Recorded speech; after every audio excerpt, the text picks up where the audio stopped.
It is November 5th. If you're listening to this live, I'm so happy you're listening to us live on RadioRegent.com. We're here at the Regent Park Studio. This is a great facility at 38 Regent Street. We'll also be podcasting this and putting this on YouTube. We're filming it as we speak for those of you who want to watch with some video. I am joined today by the formidable and great Matt Elliott, who all of you know who writes for Metro magazine, which you see every morning when you're hopefully a TTC user and using the better way. And he also writes a fantastic blog. I never miss it. And the reason why I'm so excited to have Matt on for the full hour today is because Matt and I have something in common. We'll only assume one thing in common. I don't want to assume too much. Sure. Is we're both massively interested in policy and the issues that matter. And as anybody who listens to this show or followed my run for the last year knows, I like talking about the third rail, the things that don't get talked about enough. I like leaving political correctness out. And it's really important for me to talk about the things that other people don't, or that other people talk about in sound bites. And Matt's writing every week that I look at it 2-3 times a week is always about policy issues, things at City Hall that, you know, may not get the splashiest headline. They may not lead the CBC Evening News or what have you, but they're always the things that if we paid attention to them would be the things that would actually affect more people's lives than perhaps the 10-letter sound bites like Gravy Train. So with that being said, Matt Elliott is going to join us for the full hour. I'm going to take these headphones off now. And what I wanted to talk about before we get to Matt is a couple things. So many people have come up to me in the last week and asked me what my plans are, what I have coming up. And I always say to them, I don't know, but there are plans and, you know, there are irons in the fire. I had lunch today with a really, really well-known person who's been a big supporter of the Olivia Chow campaign. And we were talking about the message that was sent, you know, with the number of votes Ms. Chow got and the concerns people had with that campaign. And what we left that lunch with, and I'm hoping many of you listening to this agree with, is, you know, the city faces the possibility of drifting more and more right. And I'm not a person who believes in left and right, but you know, the number of votes that Mr. Ford got and that Ms. Chow got is very telling. And that's probably a conversation I'm going to have on a different show because I don't want to use too much of Matt's time up on that. But I still believe that there are many people in this city, even though Ms. Chow got the number of votes that she did, who are still hungry for something a little bit more. And I hate the word. I mean, I hate the word progressive. It drives me batty. But I'm turning my mind a lot to, you know, the average person who sort of believes that we have to pay for things, that we have to talk about the third rail, the tough choices that we have to do.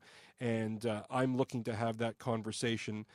And the second thing I wanted to talk about, and then we're going to spend the next 56 minutes with Matt, is I don't talk about this on the show a lot, but I think it's time to talk about it. Everybody should know what I do for a living. Mm-hmm. I am a criminal lawyer. And I defend people who are usually very, very unpopular. You know, it's something that I'm very concerned about making sure people who are pariahs and public enemies, number one, get treated fairly in a system that's just, in a system that makes sure we don't put innocent people behind bars. And so I represent a client who's notorious and very well known. And as many of you know, because I've sort of told this story before, I was told when I began running for mayor that I must dump this client. I must get rid of him because people won't vote for a lawyer who defends this kind of person. And it's a political liability.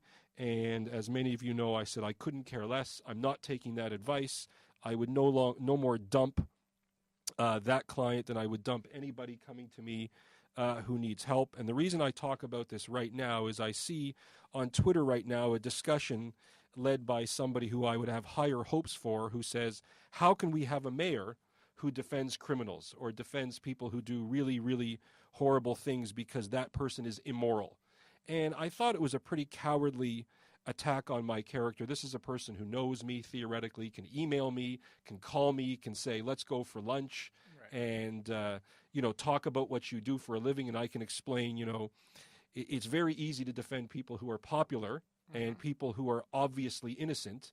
But if you want to live in a country that we just accuse somebody or treat the guilty without due process or a fair trial, then there are many, many countries around the world that you could move to. Mm-hmm. And I don't see a tremendous urge amongst Canadians to move to countries that just lock people up without trials and without evidence and without making sure that a judge or a jury make sure the I's are dotted or the T's are crossed. So the reason I begin with that is because as much as I talk issues and stuff, this is personal to me. And if anybody thinks I'm going to duck and run and cover and run away from what I do for a living, they're wrong. And if it costs people their respect for me, if it costs people whatever I plan to do in the future, that you say I couldn't vote for a guy who defends this, so don't.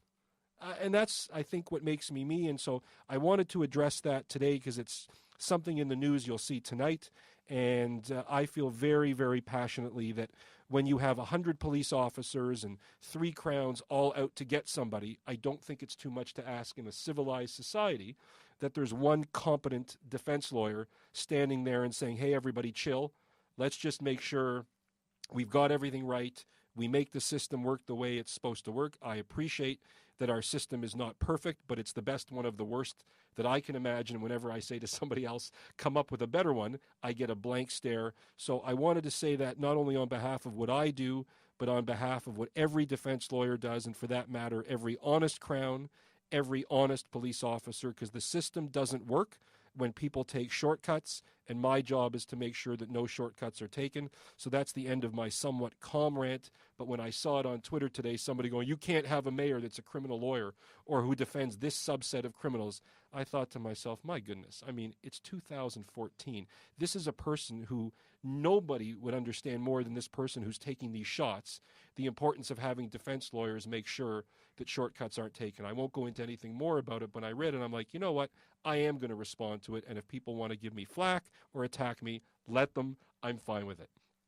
Rant over. Matt Elliott. Hello. How are you? Good. Good to see you again. You and I have spent some time over the course of the campaign where, you know, I always was reading your stuff, and you were good enough to come to an event that we did at the early onset, and you wrote an article that was very instrumental for me in getting into some debates because you said, you know, let this guy in. He's got something to offer. He isn't towing the party line, and at least he'll shake things up. And I always appreciated that. But now we're not going to talk about me. We're going to switch to the fact that, and I asked your permission to reveal this live on air, you just came from New York City. Literally just came from New York. And I understand you just got off the plane, Porter, perhaps? Yeah, it was Porter. Good. It was Porter. I fly Porter. It's funny because I'm so anti-jets that people say, I'm like, Porter's a great airline. I like Porter as is. Right. You know? That's a good way, as is. And in this election, and I think it's a bigger issue than people talk about, and I think it may disappear. I actually think what we do with our waterfront and whether we expand that airport and whether they're louder jets or quieter jets or, you know, prop planes or engines, I don't understand how in a city that has this waterfront that we've actually done a fantastic job of butchering for the last 30 years, we're actually having a debate, and I don't think it will be debate now, I actually fear that, where we're going to butcher it some more. So that being said, Porter's great. Don't expand it. Yes, I didn't want to talk about that. Just leave it as is. Leave it as is. We're all good, yeah. So the reason why I started with New York City is because there are real lessons to be learned from what New York City is doing right. Right. And you're a person who shares my view that when we as Torontonians only look inward as to what's going on in Toronto, we sort of lose sight of the bigger picture of what leading 21st century cities are doing. Yes. You were just there. Take me through some of your thoughts about what New York City is doing right on what issues and what we in Toronto can try and emulate. Well, the reason I was down there is because my girlfriend Erin was running the New York City Marathon. Yep. I was not running the marathon. I was just there for emotional support.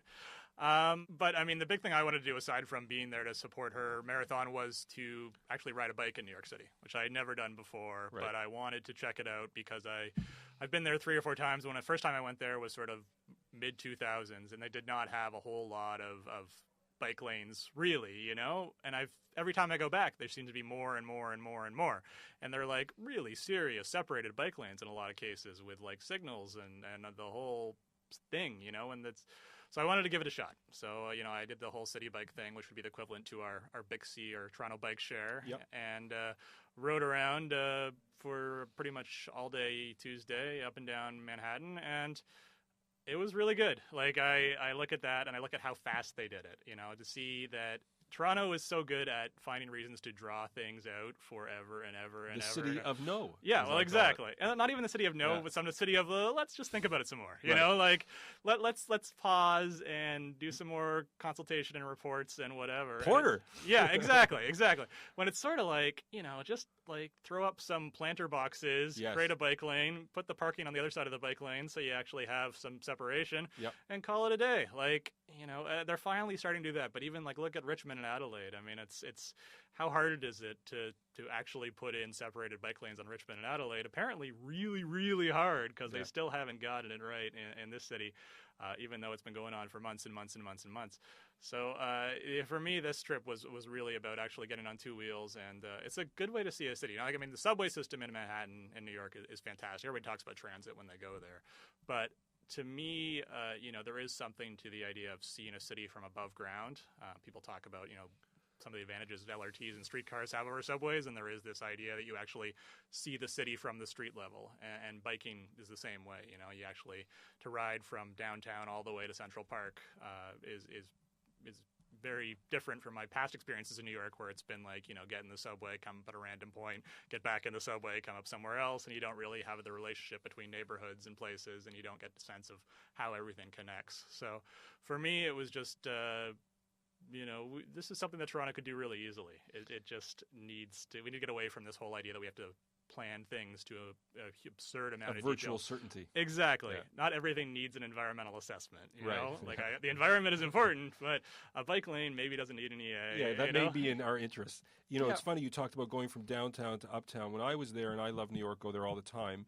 Mm-hmm. You can start, and for me, if I was biking, because I'd want to go downhill. Right. Oh, yeah. At least you went uphill. Yes, I did. You can start right at the top of the park, Mm-hmm. and you can go down Broadway in a separated lane with the planters that you've talked about. Yeah, exactly. And you can literally go all the way through that city, and it's like a funnel. Mm-hmm. No muss, no fuss, no cars running you over or doors opening. Because if I biked in this city, Mm-hmm. the number of times, and I say this openly, the number of times I have almost opened my door Oh, sure. and sent somebody flying is just unbelievable. And what New York has done, and this is really interesting that you said it, you noticed what I noticed. They did it quickly. Yeah. What would it take here, because you are the policy guy in Toronto, Right. what would it take here besides the obvious political will, a council that, Yeah. gets, what's the secret sauce? Well, I think the problem in Toronto fundamentally is we spend too much, like, you give people this idea of something with actually showing them it in practice. LRT is a classic example. We've been talking so long about LRTs, but for most Torontonians, LRT is still totally theoretical. They've never Right. actually seen one. So we've had years and years and years for people who don't like LRTs or the idea of LRTs to use them as a boogeyman. Whereas if they had just put an LRT on Shepherd East by 2014, as they had planned to do in the first place, it would be open right now. And I guarantee most people would go up there, they would get on the train, they would ride it to where they need to go, and it would just be a thing. Like nobody would be freaking out. Traffic would not be chaotic. But if you don't actually have it, then it's very easy to make it sound scary. And they'd be happy to not be waiting for 3 buses Oh, exactly. to come along as all of the candidates say are bunched up. Yes. You said something. I want to go back because I want to stick on this subject for a second. Sure. I saw on social media, which I still call sometimes anti-social media, Sure. I saw somebody write something very clever, and they said the biggest problem Toronto will ever face if we have LRTs is that people will want more LRTs. Exactly. Right? Oh, and that was the whole idea, it's okay, we got subways, they're 300 million a kilometer, 350 probably, 400 by the time we actually get anything built. The price of subways is going up and up and up and up. So to actually build a subway, you need buy-in from all 3 levels of government. You need a huge amount of upfront capital. The idea behind LRTs is, okay, we have this in place, and we want to build a short spur of, say, the Shepherd LRT to the University of Toronto Scarborough campus. That's something the city could maybe fund itself, because you can dig up $300 million if you're the city of Toronto. You can't dig up $3 billion or $5 billion or $8 billion.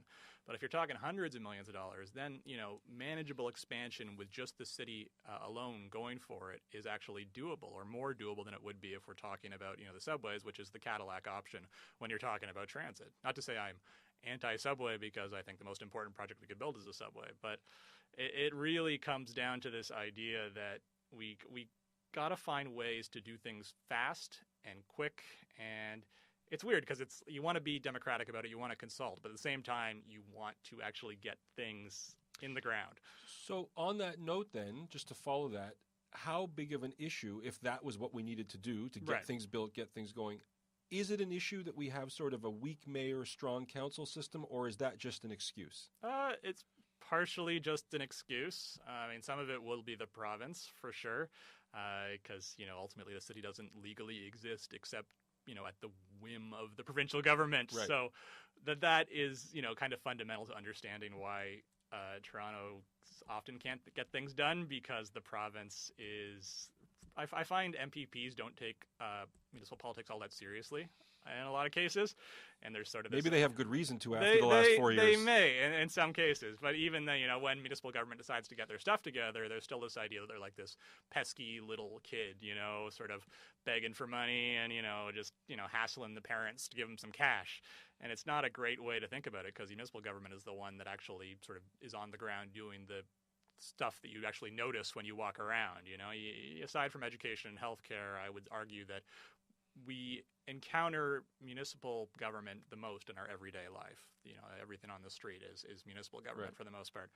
So there is this idea that we got to straighten out that relationship, and I think that's so fundamental. I think David Miller actually did his best work on intergovernmental affairs, actually talking to the province, talking to the feds, wrangling some money out of them, every cent he could get. It made him look like he was always begging for cash, but at the same time, you can't argue with the success. You look at the pie chart, and I know I'm on the radio, so I can't show you a pie chart, but the pie chart would, you look at the share of the city budget that was provincial funding in 2003 when David Miller came into office, and you look at the share in 2010 when he left office, and that piece of the pie grew a whole lot. And he didn't get much credit for that because it isn't something that you can quantify, and maybe I wasn't around at the time to produce a chart showing how that worked, but so fundamental, so key to the mayor's job is just being the person who can navigate these relationships, because I really think that that's part of the job.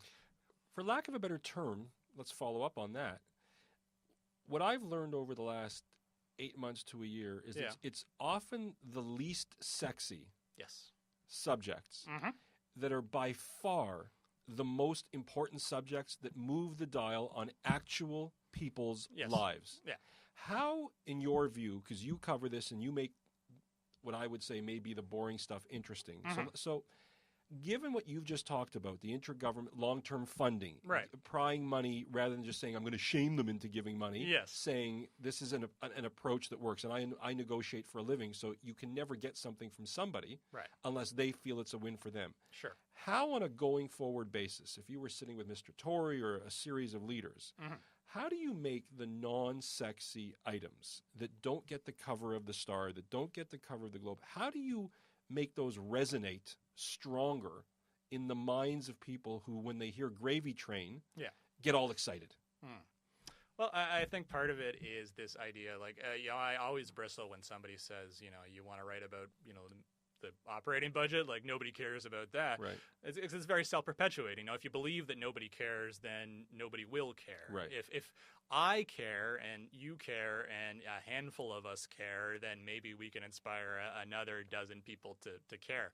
But I bristle at this idea that, we sort of have to push through that and say, okay, maybe nobody cares about it now, but if we all start talking about it and start putting some focus on it, then people might start giving a damn to some degree. And then the other part of it is to find a way to make it relatable. You gotta start thinking about how does this actually translate into something that somebody will encounter. Yeah, exactly. So, there's ways to do that. You look at, okay, yes, we got to get more funding from the government, or other levels of government, but for what? It's for things like transit and housing and childcare. And if we got that funding for transit and housing and childcare, how would that impact the average person in their day-to-day, I did notice, like, one of the big applause lines John Tory had, and you probably noticed it at debates, is when he did say, talk about the buses all coming all at once. Yeah. That always got, especially in the community debates, people sort of clapping their hands and saying, yeah, I totally relate to that.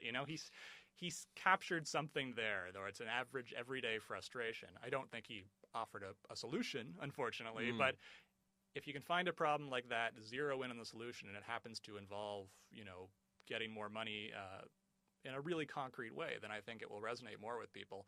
But first of all, we really just have to break through this whole idea that people just want really, really simple, straightforward, easy answers to all their problems that are never going to work. Somebody's got to we need louder voices saying, you know what, this is not a simple gravy train problem. This is actually a complicated problem, but I have a solution, I think, and I'm going to keep telling you what it is until you damn well listen. And so on that note, and I believe this, and again, this is not a smart thing to say, but again, it's now November 5th, and I said it in September, August, and October. I say whatever I want. Yeah.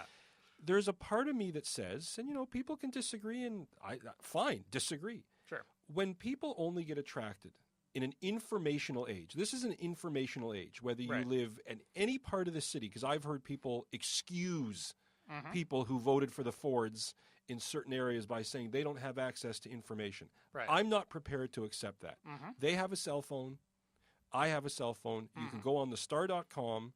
You can go on metro.com. You can go to fordfortoronto.com. Sure. And you can read about what's going on. I mean, and so for me, there may be 120, 12,000 people interested in what you're saying, but there's 100,000 in gravy and these 10-letter slogans. So the question that I have for you, because I know what I feel about it, is when people exercise democracy, perhaps poorly. Okay. And I'm not saying the voter's ever wrong, because I've heard that you don't say that. Sure. But when you make choices in an informational age, yes, don't you get the city that you actually deserve? Yes, but I mean it's more complicated than that. The floor is yours. I think, and let's get really big with this here. I mean, sort of the way right-wing politics and right-wing politicians right now is they tell you over and over and over again that government is incompetent and government can't do anything right.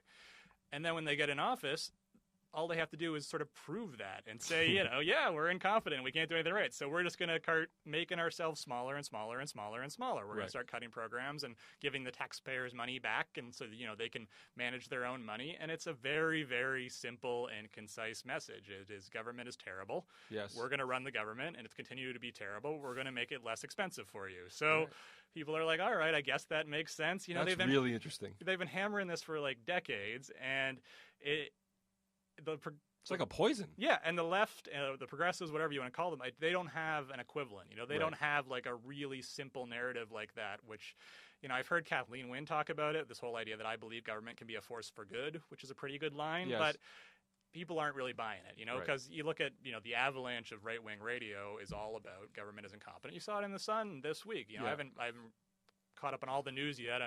This is the first time in a year where I don't really know what's going on in the city because I've been away, but I saw the Toronto Sun writing articles about council expense budgets again, I saw it. Yeah. And it's the simplest thing to do is you get the list of council expense budgets and you say, here are the people who spent the most. And it's and so I saw that same article and I looked at it, I go, are we back to this crap again where I give a crap about Rob Ford's office budget when you have $1 billion police budget, but you don't have $1 million for a mentally ill person? I give a crap about I'm on radio, whatever. I can say crap. Sure, say crap. I give a crap about a 16-cent, $200, $400, $10,000 thing, which, you're the pie chart math guy. I mean, is 0.00000 and then add 10 more zeros to the budget. But we have budgets that are so out of whack and rising beyond the rate of inflation. Yeah. I think to myself, what's going on here? Exactly. And so that gave me a thought when you talked about right-wing politics. Yeah. What I see, and I'm as interested in U.S. politics and what happened in the Senate and the House yesterday because I think that's fascinating stuff. It is. Maybe we should talk about that. I don't know people. I think it's fascinating. Anyway. We're going to talk about stuff we think is let's talk about stuff. That's the idea of this show. So what I see when I watch right-wing politics, and I guess one of my questions is, do you think this city is actually drifting rightwards, or do you think that's the way our politics go, but if you knocked on people's doors, there's more of a center-left feeling if you said to them if you had to choose between these two. But back to the premise is when I see right-wing politics, and you used Kathleen Wynne's term, a government being a force for good. Yeah. I see that anger sells better or resonates better than a positive message, which, I would spin and say, let's get our heads out of our ass and actually spend some money on this city and invest in it. Right. That's, I'll have to dress it up in some other clever way. No, that's the slogan right but there. But I would print that. But do you see that too? That an anger, a chip on a shoulder makes people sit up more than a positive story about here's what policy can do? Well, I think part of it is people don't really know what to base their vote on. So there's this idea that's offered, which is all you do is you identify the person who wants to waste all your money and vote for the other guy. So it becomes very simple. Like that's the voting guide 101 for some voters is figure out who the crook is, throw the bum out, or don't elect that crook in the first place, and we're all good. You see it. I mean, it's you read any sort of comment section these days. There's this whole idea that the Liberal Party of Ontario is just inherently corrupt, and so of course we should have voted for the PC Party because they're not about stealing our money. And it boils it down to this really simple black and white issue where you find the criminals, don't vote for the criminals, and your day is done. And that's in the States because I watch, I PVR everything. I watch Jimmy Kimmel, I watch Letterman, but I watch it on PVR, and sometimes I'll stop. I PVR through the commercials. I'm allowed to say that. Sure. But there's so many political ads on now. Like you watch Jimmy Kimmel. It's the Buffalo feed, and all the ads now. I guess they're over today. Mm-hmm. All the ads are for which congressman or which senator in Western New York committed crimes. Has been suspected of committed crimes, and it's all these guys or women standing with their families. I'm like, they're all crooks. I'm like, it's bizarre. No, but there is this idea that like left-wing politicians just like love wasting money. Like it's like their hobby, They just like throw piles of money into like a garbage can and light the garbage can on fire and then like, strum their guitar and sing around the fire. And that's like a thing that happens in some people's minds. So it's ridiculous because, and the worst thing is sometimes left-wing politicians play into that and they say, no, actually, I'm not like that. I'm socially liberal but fiscally conservative, which means nothing. Well, that there is one, and he's somebody I like a lot, but he ran on that exact thing. I'm fiscally conservative, socially. I'm like, I'm not so sure that those things go together, but it's amazing because I was talking about Olivia Chow and, at this lunch, and I'm a person who was very frustrated. If I took myself out and I had dropped out and had somebody to vote for, I've said this before on the show, you had three people with the same policies, and you said that there's an idea that people love wasting money and in government. Right. She, and, I can't talk about her without getting a little bit, so I'm not going to do it. Right. But if you're called tax and spend, rather than curl up into a ball and get defensive about it. Yeah. If somebody would have lobbed that at me, I would have stood up and doubled down. Right. Said, last time I checked, there's two things in life that are certain. One of them is I ain't going to be here in 50 years. And the other is I'm going to pay taxes, and they're going to be spent. So nobody misunderstands that, when Rob Ford or anybody goes into Mount Sinai and doesn't get a bill for $120,000 when they jump the line to see the best specialist in the world, nobody complains and goes, God darn, I pay taxes then. I don't understand why. It's very interesting that you said that people cower away from it. Yeah. Where's the courage or the backbone to say, hello, that's what actually government does, and let's think through what will happen if we don't. Yeah, well, you go back to like the days of Tommy Douglas, and would there be a progressive force in this country to actually say, we should, raise revenue and provide universal health care? Like that was a big vision somebody had, and they did it, and it was an example of progressive politics that worked out really well. Right. And there's lots of examples like that. In the States, there's Social Security. Yeah. There's a bunch of programs where somebody actually said, we're going to introduce this big government program. Obamacare. And it's going to be good. Right.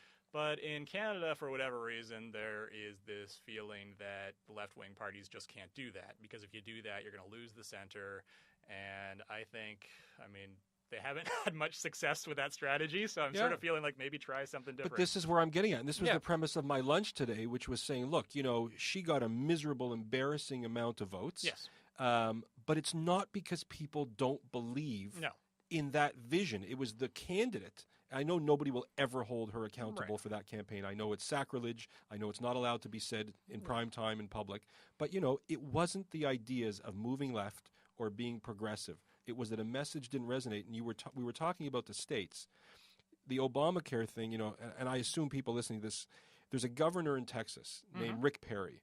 and to me, a moron of the highest order. Okay. Right. And his glasses now. yeah, I know. I was going to say he wears. It's so funny that you say that because John Stewart covers him all the time, and now goes after that because he put the glasses on, which don't have prescriptions. Anyway, so the point is, this is a state, and there are states throughout North America. If you watch 60 Minutes, they constantly report on the millions and millions of lower income people. And this is the thing that touches me, and I get all riled up. The millions and millions of lower income people. Who are living in absolute poverty or who are working poor. They're working 3 jobs to remain poor, who can't get medical care. And in Texas, it's a huge problem. But this moron and many other governor morons like him don't accept Obamacare, which is hundreds of millions of dollars, and you know this, to fund people who are lower income. Why? To prove a point. Yes. How asinine is our world? I have no idea. It's one of those things where you look at, there are things you can look at in America and say, "Oh, thank God we live in Canada." Still, right. Even if we are moving rightward, it's a world of difference between down there and up here in some cases. And I hope that we're not slowly shifting that way. And I worry about that too. And this is the premise of everything I think about, which is why I think what I did resonated. You put a line in the sand. You say, "This is my position. Right. I'm not going to kiss your baby for your vote. I'm not going to pander for your vote. This is what I believe. Right. Like it or don't." Sure. And I'm going to segue for a sec. Do you ever go to movies? Yes. All right. So I saw a really good movie 2 nights ago. I'm now able to go to a movie after the last year. Fantastic. It was very nice to be in a movie theater and not think, geez, I have to go to an event in 10 minutes. Right. But I saw a movie called Nightcrawler. Oh, yeah. With Jake Gyllenhaal. Yes. And it was great and it was original, but there was a line in it about TV news. And this is going to turn to a question for you because it goes back to how do you make the 12 or 100 people who read your column and listen to us turn into 100,000. Right. So the whole premise of the story is when you come to TV news, and this is a guy who sells gruesome, gory footage because that's what leads the evening news. Right. If it bleeds, it leads. Is it possible in any way, given what we've talked about, positivity, government for good, is it positive to ever get a story to lead where there isn't blood, where there isn't anger, where there isn't a dead body? How do you do that in the mindset of a public that will only stay in on a Nielsen rating, watch it, if there's a body splayed across the ground? That's a tough question. That's a hard question. Hold on, okay. I take it back. Yes. No, but really, it's a serious question. No, it is. It's one of those things that's going to be really difficult going forward. I mean, the media market in this country is going to get smaller and smaller and smaller. I mean, it's already owned essentially by like 3 companies. Yeah, I've experienced that. Believe you me. Exactly. So, and it's unlikely that we're going to see a lot of expansion there. So, that's something that we're going to have to grapple with. And I mean, TV, like the TV coverage of the mayoral race, I don't want to, but it's a different kind of coverage than you would get when you're reading, the Star or any of the written stuff. It's a different level, And what do you mean by that? I mean, the TV stuff is really like, let's boil it down to, and the biggest issue is, and the thing that we need to get away from, Daniel Dale had a great bit about this in the Star last week, which is this idea that like the way journalism works is like if you quote one side and then you quote the other side and then, the reporter's just like, and that's the story, there's 2 sides to everything. And we're just good. Like, there's not like this whole, like, actually, let's look up what the actual figure is. Let's try to actually figure out where the truth is in the middle of this story. So this really is an interesting subject because I was going to end our thing on it, but we're going to go to it now. Okay. I think you just hit the nail on the head about something that drove me nuts and that I know that there's probably a frustration out there. I know a lot of good writers, from Daniel Dale to you, to Natalie Alcoba, to a whole series of people who I think really want to be journalists and didn't get into this to be stenographers and just to write down what Doug Ford was saying when he went on one of his fake 45-minute canvases. Right. Okay? But what is happening in a city where more and more there's less and less journalism and less of a market or a funded paid appetite for it, to the point where now when there's a scrum, as you just said, nobody's firing back and going, that was a load of horse crap. Right. People are literally just being stenographers. Not you, not a few of your colleagues, but in general, there's that culture. What's going on? Well, I mean, part of it is in scrums there are it did happen more than people thought. Like, they would fire back. But the problem is when a politician's in a scrum, they can just ignore the question or not answer the question or just end the scrum. So, but the problem was more, if somebody says, the TTC has wasted, millions of dollars on, paper towels, they're not getting the best deal possible. Like the due diligence is to actually go and look up the procurement documents and say, is this actually something that happened? Not just to quote that and then quote the TTC saying that's not true, and then just sort of make yourself some neutral presence in the middle who doesn't have any idea. There's this whole idea that there's two sides to every story is very, very bad. And the reason why that I think we've seen more of that is just, some of it is the journalists working on it, but more than that, it's the resources available. And in more cases, it's way easier to go to a scrum, to quote, what happened, to talk about the issues of the day. You can get that done. Whereas if you want a story where you're actually going to dig into something, to dig into the numbers, to really drill down and find out, the truth of things, that takes a whole whack of time and work. And in a lot of cases, there's just not anybody willing to put up the resources. So it's not necessarily the people doing the reporting; it's the people who are funding the reporting. So to follow that point, which is true, because I've discussed this with journalists off the record. There were a lot of journalists who, very off the record, were very supportive of what I did this year. But they would tell me to my face, off the record, your name is going to get cut. Our paper won't print you. You're not one of the three. There are three people to choose. We've tried, and there's actually one national newspaper that wouldn't even write my name in the paper, and the associate editor said, you don't exist to us. And this isn't about me. The question is sort of, I had it explained to me because it felt personal to me. It did feel personal because I was trying my best. How could it not? Yeah. Right. And then it was explained to me by somebody bright who you know very well and said, look, here's what you have to understand. This goes back to my question about the city we deserve. Everything is now measured by paywalls. And for anybody listening, not everybody gets the physical newspaper. Yes. So if you're listening to this and you look at the Star on your device, your iPad, your phone, you get 6-10 free articles a month, but then it gives you a paywall where you have to subscribe. Right. And they've said that if Matt Elliott, I'm making this up, that if Matt Elliott looks up the procurement documents because one of the three candidates said something about paper towel, he did a Freedom of Information Act and discovered that they're actually full of crap. On the paywall, when they measure clicks, that might get 17 clicks. Yeah. However, if Doug Ford passes gas and he does it in a scrum, that will get 6,417 hits and will make TMZ. Right. How do we deal with that? Well, that was the big problem. And that was the Ford effect, because usually a story about municipal politics had a very limited potential for audience. Maybe you get 5,000, 10,000 page views and you're feeling pretty good about yourself. But with the Ford, suddenly it became, we can write a municipal politics story to an international audience. Right. So there's some bean counters who said, wow, this is amazing. We need way more Ford stuff.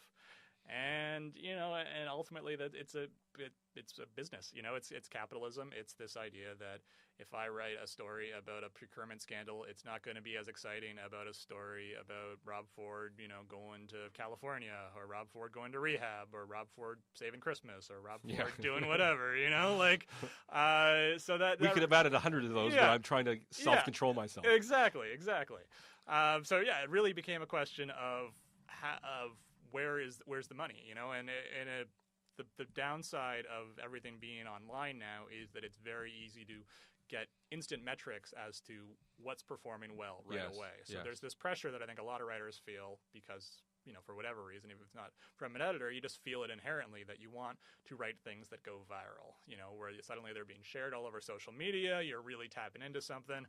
And in some cases, that's a bad instinct because, I guess I could have gotten more page views over the last year if I wrote more stuff about the Fords. But I found the Ford articles got kind of they were written to a template, like a script. It's something ridiculous happened today. I am outraged about it. XYZ. We should have a different mayor. Rob Ford should maybe resign. Blah blah blah blah blah.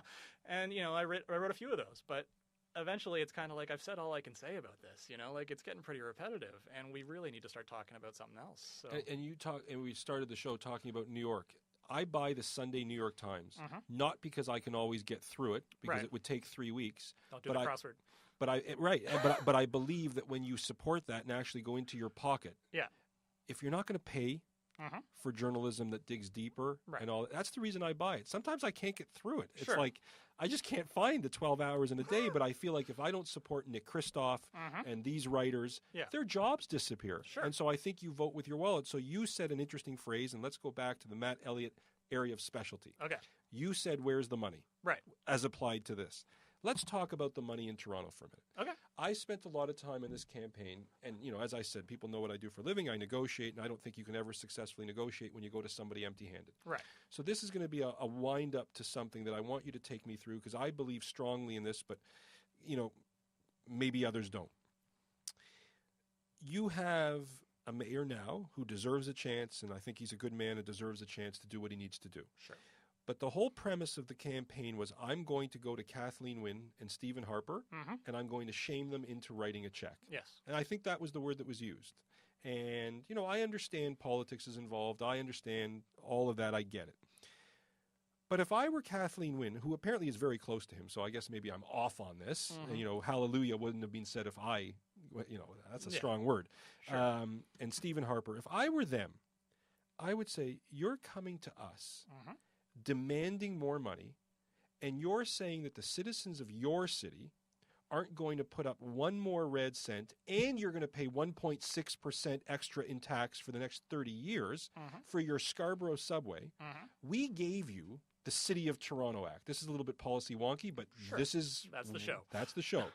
We gave you the City of Toronto Act so that you would have the following 7 tools to say, this is how we raise money. And that I'm the biggest proponent of congestion pricing and tolls, and we're not going to talk about that today, but there is a tool that would raise hundreds of millions and get our stupid roads unclogged. Right. And if you said to somebody right now on the Don Valley parking lot, if you could give me a toonie and go from bumper to bumper, or on the Gardner, going from bumper to bumper hell that you're in right now to 70 kilometers an hour and home in half an hour earlier, I don't know that a lot of people wouldn't give over that toonie. That being said, how do you negotiate with these two levels of government, and this is your field of expertise, when there's a City of Toronto Act that we completely ignore, and we have an electorate that accepts and demands that the hundreds of billions of dollars of things that we need in this city are going to be free?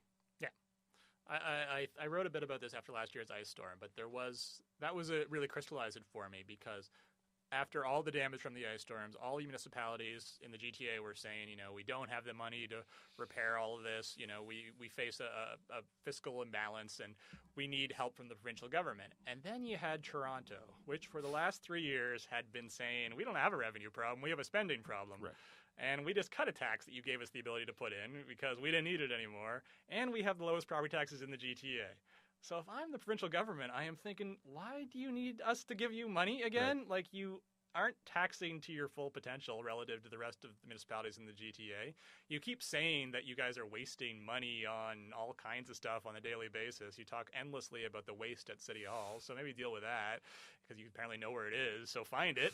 And then, it became a real big credibility problem for Toronto, where we can't be saying to the province, we need money, while also saying to the public, we don't need money. It's a total contradiction. If you aren't willing to, Rob Ford finally sort of got it with the skin in the game stuff, it's terrible that the Scarborough subway is the thing we are funding with a transit property tax levy on our property tax bills, but it's not inherently bad that is a thing on the property tax bill. I probably wouldn't fund transit off property taxes if I, lived in an ideal world. But this idea that on every property tax bill there's a line for the subway is not the worst thing in the world. Right. If it was funding the DRL, I'd be saying, cool, let's do that. But we really need to get a more consistent idea about where Toronto's revenues are at in terms of where our property taxes are relative to our neighbors. That's an incredibly important point, and most people don't know. And it's startling how much more people are paying. I did a chart about this during the campaign, and we went up to people and did a 50-cent video and explained to people this, and people would look at you with shock. On the average house of about $600K, you're paying roughly 5 Gs here, and you would say to people, and Shane, who's filming this, was with me, so the camera is being held by the great Shane. We went around and we spent a couple days doing this, and we would say to people, what do you think they're paying in Thornhill? What do you think they're paying in Barrie? Like Oshawa, or Oshawa, and people would say, maybe $2,500, Yeah. maybe $3,000, and I would say try over $7,000 Yeah. for less infrastructure. And so when people hear that, they would be that come to Jesus moment. Exactly. And that's where the 50-cent thing started Yeah. to generate, which is, wait a minute, you're talking $180 extra a year. That's how you negotiate. And it's one of those things that needs to be talked about more. Like, yeah, other places don't have to pay a land transfer tax, the municipal level when they buy a house, but they also, they have to pay more in property taxes. Like, which would you rather have? Way more. Like, let's talk about whether you'd rather pay a little bit more upfront in land transfer tax, or whether you would want to pay more every year you stay in the house. That's right. But instead, we don't have that conversation. We just have this conversation like it's unfair. Other places don't have it, without ever taking into account where the other levels of taxation are.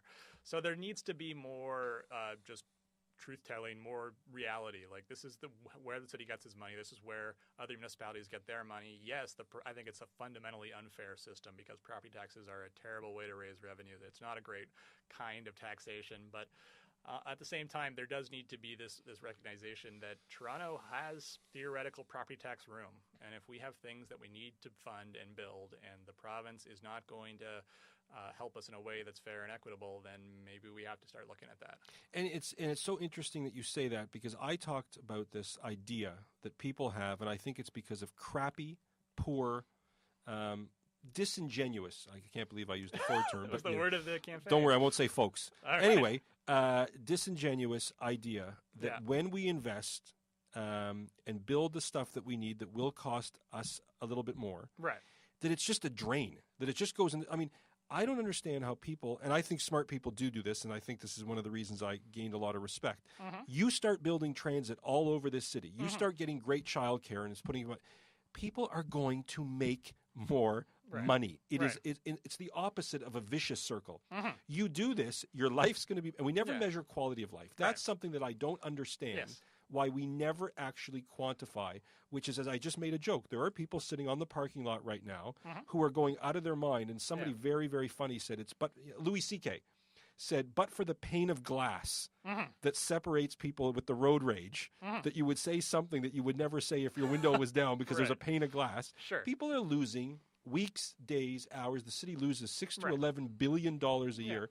How do we change this discussion to stop viewing it as money out, never coming back in, but your life will be better and your pocketbook will have more money in it? Well, I think part of it is, just the raw, I won't call it a raw deal, but the unique circumstances of city finances mean that if Toronto's economy gets better, it means zero, really, for revenue at City Hall, right? Like, if we host Pride and TIFF and all these great events, which I think are fantastic, and we host them because we say, they bring in people who shop and go stay in hotels, and it's good for the Toronto economy. But if I'm a councillor at City Hall, I'm sort of thinking, well, so? Like, if I'm a councillor from Scarborough, like, way off there, like, maybe all that those events mean to me is that it's harder to drive downtown. I need to get to City Hall, and it doesn't mean anything for our revenue locally, because it's the income tax that would be affected, because if people are working more, they're making more money, they pay more income tax, so the federal and the provincial government get more revenues, and the sales tax, because if people are spending more money, there's more revenue generated there. But property tax is flat. It's flat year to year to year to year. So there's this almost built-in incentive for local representatives to just say, let's just keep things as is.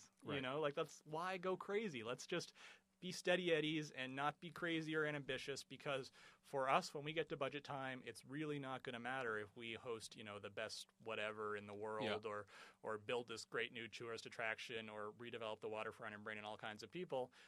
Maybe you see some assessment growth, but that's, fleeting, but you don't see these gains you would get if you said, okay, we're going to fund childcare, because that means more people can work, which will mean they're paying more in income taxes, which means we'll have more money for all kinds of things. That's just not a relationship that happens municipally, and I think it causes all kinds of political challenges, because it's really like councillors are simple people in some cases. It's really like, what's in it for us? That's right. And if there's not anything in it for us, then why do it? My ward, my NIMBY, my constituents, exactly. my ability to go to the door. Why are we given a grant for Pride or TIFF or whatever? Right. What's in it for us? So let's talk about council. Okay. This is a good segue into council. So you talked about taking the easy way. You just said that, and doing steady Eddie. Right. And I would use the term the status quo. Sure. So this year, and again, I only tuned in this year because I never meant to get into this or have it. It was by accident. Anyway. There were some wonderful, smart innovative councillor candidates who, if they had been elected, Yes. I think would have been positive, fresh blood, dynamic, perhaps even innovative. Yes. And yet, almost to a T, they got their asses absolutely handed to them. Right. Because we have an incumbency advantage Yes. in this city, in this country, in this continent, that is about 90 to 92%. Yes. And that, to me, just like, you know, Porter is an issue that we don't talk about enough, the gardener and what we're going to do with the gardener. I'm a big fan of the green ribbon, which is actually reusing it. The little things that we don't talk about enough are the things that determine the things that we should be talking about. Right. So what do we do in a system? And you write about this, you know about this. You have counselors that are as bad can get. You've got your Mammalides. Yes. You've got your this that are utter jokes. Yeah. And I'm surprised haven't called me to represent them in a future process. But Sure. what do you do when you have counselor candidates like Alex Mazur and Adil Barali? I can name 5 more. Absolutely. That if they were elected, nobody would go, how did those people get elected? The city would be like, geez, this is succession planning. This is how you do it. I've talked about term limits. What's going on in this city? I think you have to admit that there's something fundamentally broken. You know, between people, like there's one counselor who has his pay suspended for 3 months and was elected under police investigation. You know, was elected with 17% of the vote in Ward 16. Oh, Kristen. I don't really know that whole much about her, but anybody elected with 17% sort of indicates something is wrong. It's not even her fault. It's not her fault. It's just, that's just not a mandate to do anything. That's not a mandate to take office. It's so weird. It's so weird. So there's something is fundamentally wrong. And the fact that only one incumbent was defeated and nobody really totally gets why. Because he was apparently a good counselor. Yeah, I mean, I didn't endorse him, but it was, if you were to rank the counselors, he would not be he's not towards the Mammalides. bottom of the list by any means. And he's the one who gets tossed out. So there's a lot. Something's broken. We have to admit that it's broken. And there's a few things we could do. I mean, you've talked about term limits. I am iffy about term limits because it feels like an easy way out. Right. For me... Or taking the responsibility off the backs of the voter, which to me is an interesting question. Yeah, like ultimately, if you have somebody who's actually really good at the job and wants to run again, then, it feels like democracy is to let them keep doing that. Right. So, ranked ballots are obviously a thing that we're going to do. And Dave Meslin's initiative, which is great. Absolutely. Needs to happen. I really hope this is the last election we do under first past the post because it's ridiculous. Like all this sort of hand-wringing about split votes and stuff, I would love to never talk about the idea of splitting the vote again. It drives me crazy. It's such welcome to my life for a year. Yeah, it's such you write about it, I live it. Exactly. It's a dull topic that we could really just see the end of. Yeah. I do think we need to start thinking about, the problem with 44 council races all happening is that for candidates, it's very, very hard to get any kind of attention. For the media, if you want to cover council races, it's hard because there's so many of them going on. It's actually hard to get in there. In a lot of cases, there's like 12 people running, maybe 20. How do you... Are there too many councillors? I don't think there are too many councillors. I think what we need to look at is maybe there should be this... we go back to like a more of a metro model where there's the mayor and there's the metro council or whatever you want to call it, where there's 6, 7, 8 councillors that represent bigger areas of the city. I think those sorts of elections would be watched a lot more closely because who's going to be the councillor for Old Toronto or Scarborough or Etobicoke? How do you divide the city up? You know, it would be they got to get a big mandate from a lot of people. They can't win with just 3,000 votes. It'd be a larger geographical area, and then maybe you also have a bunch of smaller councils that are more like community councils. So that would be similar to now. So you wouldn't actually see a reduction of councillors. You might actually even see more councillors. Right. But I think at least then you would have more people paying attention to some of these bigger races. You would look at it and you could actually give some coverage to the races going on in those larger areas. Because right now, this idea that the race in Ward 12 is going to get covered to the degree that it should have been covered is it's a pipe dream. It's just not going to happen in the media market. So the incumbent basically gets to spend the year sending out their newsletters all of a sudden and doing their environment days and, opening public art. And, it's weird how all of the stuff is scheduled to be unveiled in an election year. And always. Look at the Harper promises coming out. Exactly. I mean, that's just the way to do it. I can't really blame them because that's, you take advantage of what you can take advantage of. But it means that it's just really, really hard for anybody to win. And I agree. I think this crop of council candidates we had this time around was one of the strongest, we've seen in a long time in this city, and I would hate for it to be discouraging for these people to not take another run at it, or people like those people to take a run at it. I hope it doesn't keep people away from democracy. So we have about 5 minutes left. There's two things I wanted to ask you about. We'll see if we have a couple minutes left, but we have about, 4 or 5 minutes left? 4 minutes. 4 minutes. First question. Let's use 2 minutes for that and then 2 minutes for the last one. Okay. We have a new council, which to me looks a lot like the old council. Yes. That's from The Who, or same as the, I don't know, it's from a song. And we have a new mayor. Yes. And my view is he deserves a chance Sure. to be the mayor that he said he would be, and I support that fully. Take me through what you see in the next 2, 3, 4 years if you had a crystal ball.